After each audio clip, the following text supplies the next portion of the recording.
नमस्कार, आप सभी का स्वागत है लीडिंग भारत टीवी में और मैं हूं आपके साथ कशिश पांडे। AIMIM के मुखिया अज़दुद्दीन ओवैसी मुस्लिम सियासत के जरिए खुद को राष्ट्रीय राजनीति में स्थापित करने में जुटे हैं, तो सपा प्रमुख अखिलेश यादव भी अपनी पार्टी का विस्तार कर रहे हैं। मुस्लिम वोटों के चलते अखिलेश यादव और ओवैसी का रिश्ता हमेशा से 36 का रहा है। ऐसे में अब इसे संयोग कहिए या फिर प्रयोग अज़दुद्दीन ओवैसी ने उत्तर प्रदेश का सियासी हिसाब अखिलेश यादव ने महाराष्ट्र चुनाव में बराबर करने की रणनीति बनाई। जी हां, महाराष्ट्र विधानसभा चुनाव में सपा ने पूरे दमखम के साथ लड़ने की स्ट्रैटेजी बनाई है। अखिलेश यादव अपने मिशन महाराष्ट्र का आगाज मुस्लिम बहुल इलाके से ही नहीं कर रहे हैं, बल्कि अज़दुद्दीन ओवैसी की महाराष्ट्र में सियासी प्रयोगशाला की जमीन कर रहे हैं। जी हां, सपा प्रमुख शुक्रवार को महाराष्ट्र के 2 दिन के दौरे पर पहुंच रहे हैं। शुक्रवार को अखिलेश महाराष्ट्र में मालेगांव में रहेंगे, तो अगले दिन शनिवार को धुले में एक कार्यक्रम में शिरकत करेंगे। इन दोनों ही सीटों पर ओवैसी की पार्टी AIMIM का सियासी आधार ही नहीं बल्कि विधायक रहे हैं। अखिलेश यादव महाराष्ट्र में अज़दुद्दीन ओवैसी के गढ़ से चुनावी हुंकार भरकर मुस्लिमों को साधने की कवायद करेंगे। वहीं 2019 विधानसभा चुनाव में मालेगांव सेंट्रल और धुलिया सिटी विधानसभा सीट जीतकर AIMIM ने सबको चौंका दिया था। इससे पहले साल 2014 के चुनाव में औरंगाबाद सेंट्रल और भाईखला सीट पर जीत का परचम ओवैसी की पार्टी ने फहराया था। इसके बाद साल 2019 के लोकसभा चुनाव में औरंगाबाद सीट पर जीत दर्ज की थी। इस तरह ये कहा जाने लगा कि महाराष्ट्र में मुसलमानों को कांग्रेस और NCP का सियासी विकल्प AIM मिल चुका है। महाराष्ट्र के मुसलमानों के बीच ओवैसी लगातार अपनी गहरी पैठ जमाने की जुटे हुए हैं, जिसके लिए लगातार ये बातें कर रहे हैं कि कांग्रेस और NCP सिर्फ मुस्लिमों का वोट लेना जानती है।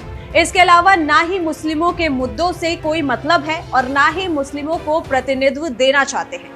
ओवैसी अपनी ऐसी ही बातों से महाराष्ट्र के मुस्लिमों के बीच अपना सियासी आधार मजबूत करने में लगे हैं। वहीं ओवैसी के सियासी मंसूबों पर पानी फेरने का प्लान अखिलेश यादव ने बनाया है। अखिलेश यादव की नजर भी महाराष्ट्र में उसी मुस्लिम वोट बैंक पर है, जिसके जरिए ओवैसी किंग मेकर बनने का ख्वाब देख रहे हैं। अखिलेश यादव और ओवैसी के सियासी रिश्ते जो है 36 के रहे हैं। ओवैसी यूपी में अपनी पार्टी का विस्तार कर रहे हैं, तो अखिलेश को लगता है कि AIMIM उनके मुस्लिम वोटों के में सेंधमारी कर रही है। ऐसे में ओवैसी की पार्टी आरोप लगाती रही है कि मुसलमान नेताओं से सपा सिर्फ दरी बिछाने का काम करवाती है।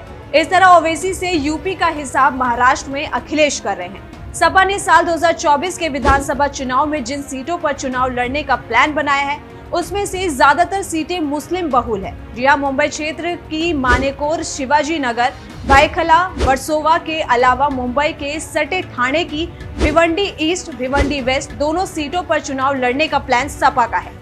इसके अलावा धुलिया और औरंगाबाद जैसी मुस्लिम बहुल सीटों पर भी अपने उम्मीदवार उतारने की पूरी तैयारी कर रही है। इसी इलाके के सहारे ओवैसी की भी महाराष्ट्र में किंग मेकर बनने की रणनीति है, लेकिन सपा के उतरने से मुस्लिम वोटों के बिखरने का खतरा अब बन गया है। महाराष्ट्र में अखिलेश यादव इंडिया गठबंधन में ठीक ठाक भागीदारी चाहते हैं। सपा ने 12 सीटों की डिमांड रखी है, वहीं जिसमें से 5 से 6 सीटें मिलने की उम्मीद है। सपा उन्हीं सीटों पर अपनी दावेदारी कर रही है जहां पर मुस्लिम वोटर बड़ी संख्या में हैं और ओवैसी की पार्टी का दबदबा रहा है। ऐसे में साफ है कि अखिलेश यादव यूपी का सियासी हिसाब ओवैसी से महाराष्ट्र में करना चाहते हैं। AIMIM के सियासी गढ़ में चुनौती देकर ये संदेश देना चाहते हैं कि मुस्लिम समुदाय ओवैसी पर ही नहीं बल्कि अखिलेश यादव पर भी भरोसा करता है। ऐसे में देखना होगा कि महाराष्ट्र के मुस्लिमों पर कौन कितना दम दिखा पाता है। आपकी इस मुद्दे पर क्या राय है? कमेंट सेक्शन में हमें जरूर बताएं। इस तरह की देश और दुनिया की तमाम बड़ी खबरों के लिए देखते रहिए लीडिंग भारत टीवी।